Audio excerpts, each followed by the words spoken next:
Alright, this is going to be a 40 stamina Blackbeard guide, and pretty much the Blackbeard is a strength unit, and he is honestly rather easy to beat, and there's a couple tips for beating him. As you can see, I'm kind of in the middle of farming him. If you go to all of your quick units, pretty much all you're going to want to do is pick your most powerful quick units. So this isn't necessarily free to play. If you have a Rebecca's alright. It was kind of a mistake to max her out, but I got her. Pretty much the only real requirement is a double Enel, and you want to have as much recovery cotton candy as possible, and your recovery, or your level as closest to max as you can for this. And then you just want to bring the strongest quick units you have. You want to bring an Usopp if you have one. I have this Usopp, the Dream Chaser Usopp, the Pyros. That's 3DTY Usopp. He is pretty good for this. It's just a 10% damage cut, and you can't reduce, or you cannot delay him right away, but you can take some hits for him and then delay him. So he is only for the small damage cut, and the Leo is also only for the small damage cut. So that's what they're used. The only real units that I'm using that are important are Legend Doflamingo, but he can be replaced by Kaku if you have a Kaku. Mine is just not evolved yet. You can bring also Killer. He is only there for his damage, and you can replace him with a Rob Lucci if you have a Rob Lucci, the Lion Cat, or this Rob Lucci as well. But this one does not offer as good orb manipulation. You can bring a Koza. You can pretty much bring whoever you want. If you have a Hina, you can use it to lock your slots and get 2 burst turns. If you have a Legend Marco, just bring your strongest quick units, and then a double Enel Captain. And so you want to bring one. Doesn't need to quite be maxed. You know, this is fine. 93 cotton candy. It doesn't need to be exact. I only have like 50 cotton candy in mine. And pretty much the goal here is to burst him down in one turn, but he does not hit that hard. So once he gets 50%, he will start glooming you every turn. So if you have anti-despair, even level 1, I'd recommend that. But the real reason that you want the double Enel team is just because you can stall anywhere. And the big thing here is, due to Doflamingo's specific orb manipulation, you can't get the orb that you want on Doflamingo, your Enel, and Leo. Leo doesn't matter because Leo is my lowest damage or lowest attack, so I'm going to be using him to stall on pretty much all of the stages to get every single special. So cooldowns do not matter at all for this raid if you are running a double Enel, because you can stall wherever as long as you have a relatively low attack character.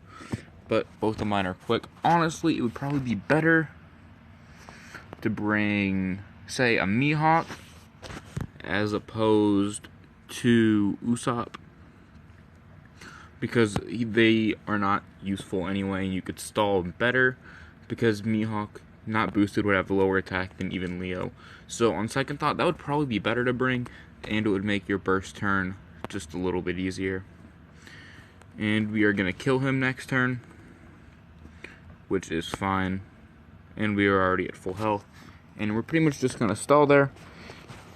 And now we are going to stall once again on all of these. We're going to take the hits because we pretty much cannot take damage from any of these stages due to our recovery of being over 3,000 per turn.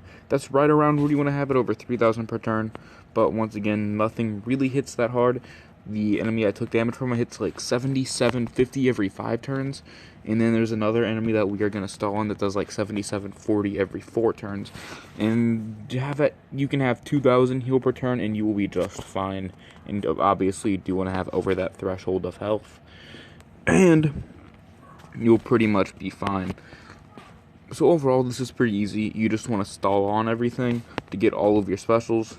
But past that, it doesn't really matter. We have our Doflamingo special ready now. Our Leo special is almost ready. And honestly, if I was to rate Leo, I'd probably rate Leo as one of the best characters in the game. mainly because his special is so much better than almost every special we've seen to this point, and its starting cooldown is only 20 turns or 16 turns for level 1. So really, it's ridiculous for what you get. 3 out of 5. Alright. Try to get that kill right there. Oh, I didn't mean to use Doflamingo, but he died anyway, so it is not a big deal. So, that Cannoneer is who we are going to stall on.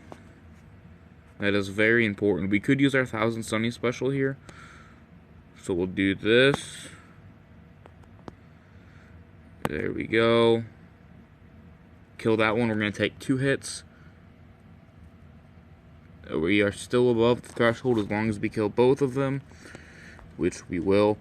That is relatively risky, but it is worth it because you do want to try to keep the orb on them, and you can use your Doflamingo and your Enel to kill them, and it's not necessary to have the matching orbs, but it just makes it easier to do it in the first turn.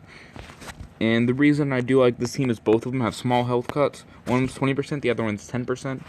I mean, the 20% obviously being better of the two.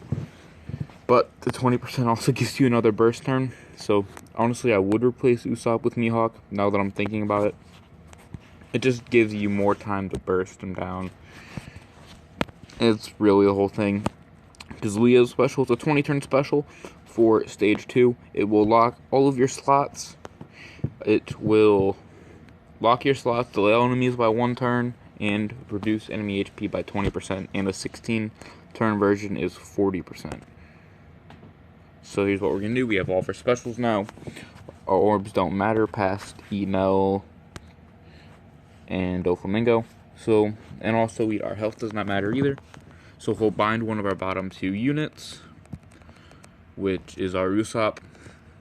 We'll use our Doflamingo special, our Leo special, which will lock our slot, so if we do mess up somehow, we'll be fine. Our Enel special, and then we have another Enel special if we do need the other turn of burst, and the killer special just to get some more damage off, which is not as important.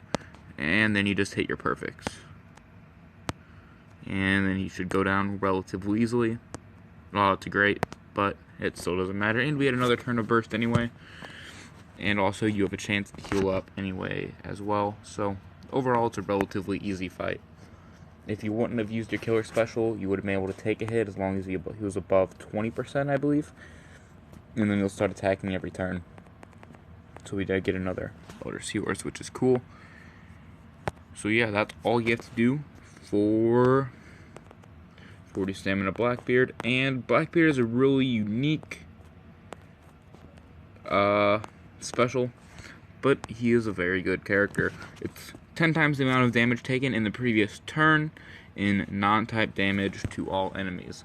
But even though that doesn't sound like much, his special will give you like 2.25 HP, and you get double damage taken into the turn, and like 2.5 attack or 2.25 attack or something. And pretty much if you ever get gloomed for both of them, it'll cut your HP really drastically, and that counts as an HP cut, and you can just use it to end certain enemies.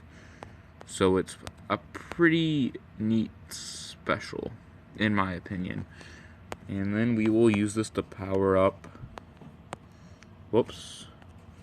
my Blackbeard, and we're working on getting a 5-star Blackbeard.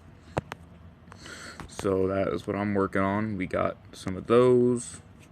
We also got some Ivankovs, and then some Usoppins, and then some Don Kriegs and Nolans, and just fun stuff to farm.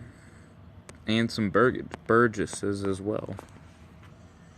So with that being said, that's the 40 stamina Whitebeard raid, and I'll see you guys next time.